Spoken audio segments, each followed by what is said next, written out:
Hello बच्चों, आज हम कक्षा 10 की संचयन का पाठ 2 पढ़ने जा रहे हैं जिसका नाम है सपनों के से दिन और इसके लेखक हैं गुरदयाल सिंह। बच्चों, आप सभी को जब हम छोटे होते हैं बचपन की बातें हमें याद आती हैं। सोचिए, जब हम छोटे होते हैं तब हमें बड़े होते हैं धीरे धीरे, तो उसके बाद क्या होता है, हमें अपने बचपन की बहुत बातें याद आती हैं और ऐसा लगता है कि हम फिर से उसी बचपन में पहुंच जाएं।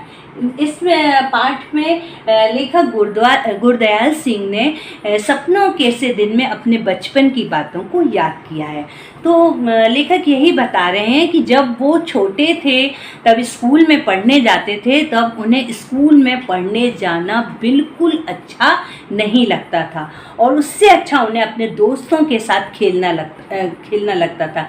सारे जो उनके दोस्त मिलकर खेलते थे, आपस में लड़ाई करते थे, झगड़े करते थे, झगड़े करते थे, खूब उनको चोट लगती थी। फिर घर आते थे, घर आने के बाद भी उनकी जब वो लड़ झगड़ कर आते थे, चोट लगती थी उनको, तो वो ये देखकर उनके बड़े भाई बहनें और पिताजी भी उनकी पिटाई लगाते थे। सोचिए, उस पिटाई को दूसरे दिन ही वो बच्चे थे वो उस पिटाई को भूल जाते थे और फिर से उन्हीं दोस्तों के साथ, मतलब जिनसे लड़ाई झगड़ा हुआ था, उन्हीं दोस्तों के साथ मिलजुल कर फिर से खेलने लगते थे। तो लेखक उन्हीं दिनों की याद कर रहा है कि पहले उनको स्कूल जाना बिल्कुल अच्छा नहीं लगता था और उस समय जो बहुत से माता पिता थे, अगर बच्चों को स्कूल जाना अच्छा नहीं लगता था तो वो उनके साथ ज़बरदस्ती भी नहीं करते थे और उनको अपने साथ खेत में ले जाते थे और उनके से काम में बच्चे उनके साथ, अपने माता पिता के साथ खेत में उनकी मदद करते थे। बस वो ये चाहते थे कि बच्चा थोड़ा बहुत हिसाब किताब लगाना सीख ले। और जो लेखक थे, लेखक बताते हैं कि जो स्कूल जाते थे जब वो, तो रास्ते में, जो स्कूल के रास्ते में जो पेड़ आते थे, नीम के पेड़ आते थे, उसकी खुशबू और जो वहाँ पर क्यारियाँ थी स्कूल में, उनमें जो पौधे लगे थे, उनको कैसे वो माली की नज़र से छुप के तोड़ लेते थे, उन सब चीज़ों को याद कर रहे हैं और कह रहे हैं कि वो खुशबू जो मतलब स्कूल के जो गलियारे से जब वो निकलते थे तो जो नीम के पेड़ की खुशबू थी वो उन्हें आज तक याद है। लेखक कह रहे हैं वो हमें आज तक वो खुशबू याद है। लेखक का मन भी नहीं लगता था। लेखक अपने घर में पहले ऐसे थे, मतलब बच्चे थे जो कि स्कूल जाते थे। उससे पहले उनके घर में कोई भी स्कूल नहीं जाता था। तो लेखक स्कूल जाते थे और लेखक का जो स्कूल था वो बहुत बड़ा नहीं था, छोटा सा स्कूल था, 9-10 कमरों का स्कूल था। उनके स्कूल में एक उनके पीटी मास्टर थे जिनका नाम था प्रीतम चंद। वो बहुत ही तेज़ तर्रार थे, बहुत ही गुस्से वाले थे। जैसे ही बच्चे उनको देखते थे तो बच्चे जो प्रार्थना की लाइन, प्रेयर की लाइन में बिल्कुल सीधे खड़े हो जाते थे। उनको देखकर बच्चे बिल्कुल टस से मस नहीं होते थे। अगर किसी ने भी जरा सी लाइन टेढ़ी की तो अपनी कोहनी से उसको मारते थे। और उसी के विपरीत जो उनके प्रधानाचार्य थे वो थे मदन मोहन शर्मा। वो बहुत ही मतलब शांत स्वभाव के थे। वो हमेशा हंसते रहते थे, वो कभी भी बच्चों को डांटते नहीं थे।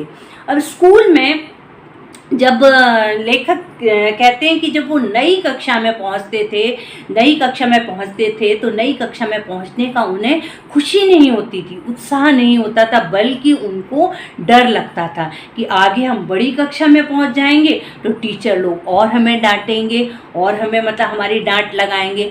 और जो लेखक थे उनको, जो उनके मदन मोहन शर्मा जो प्रिंसिपल थे, वो उनकी पहचान का कोई एक बच्चा था, उसकी किताबें, उसकी पुरानी किताबें लेखक को लाकर दिया करते थे, जिससे कि, क्योंकि लेखक के घर में इतना मतलब पैसा उस समय नहीं था कि स्कूल के साथ साथ वो किताबों का भी खर्चा उठा सकें, तो वो पुरानी किताबों से पढ़ते थे। उन पुरानी किताबों की महक लेखक को बिल्कुल अच्छी नहीं लगती थी। उन्हें बहुत गुस्सा आता था, बहुत बुरा लगता था। उन्हें ऐसा लगता था कि कई बच्चे तो क्या करते थे, स्कूल जाते थे, रास्ते में ही बस्ते को फेंक देते थे और खेलने खेत पर चले जाते थे। तो बस कुछ बच्चों को स्कूल उसी समय अच्छा लगता था जब उनके पीटी मास्टर उनको स्काउटिंग की परेड कराते थे।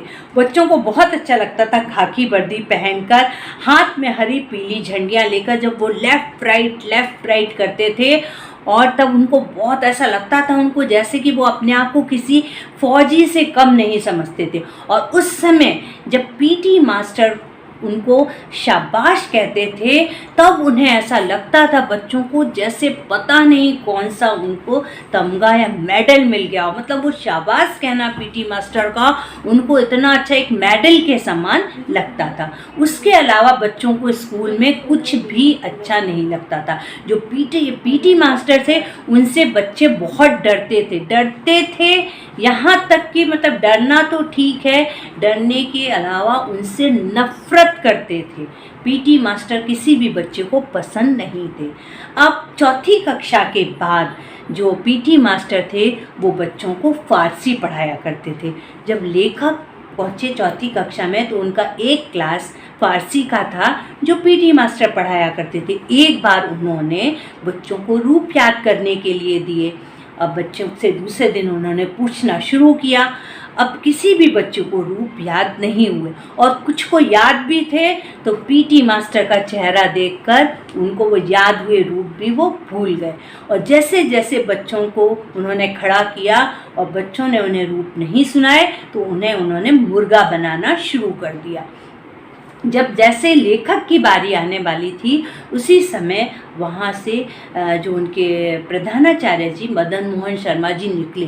जब उन्होंने पीटी मास्टर का ये रूप देखा तो उन्हें बहुत ही गुस्सा आया और उन्होंने बहुत कस के उनको डांटा कि ये क्या है, इतने छोटे छोटे बच्चों को तुम इस तरह सजा देते हो, इस तरह पनिशमेंट देते हो। बहुत गुस्सा हुए और उन्होंने उनको पीटी मास्टर को सस्पेंड कर दिया और उनको एक लेटर दे दिया। अब पीटी मास्टर स्कूल नहीं आते थे। मतलब पीटी मास्टर स्कूल नहीं आते थे तो भी जैसे ही फारसी की क्लास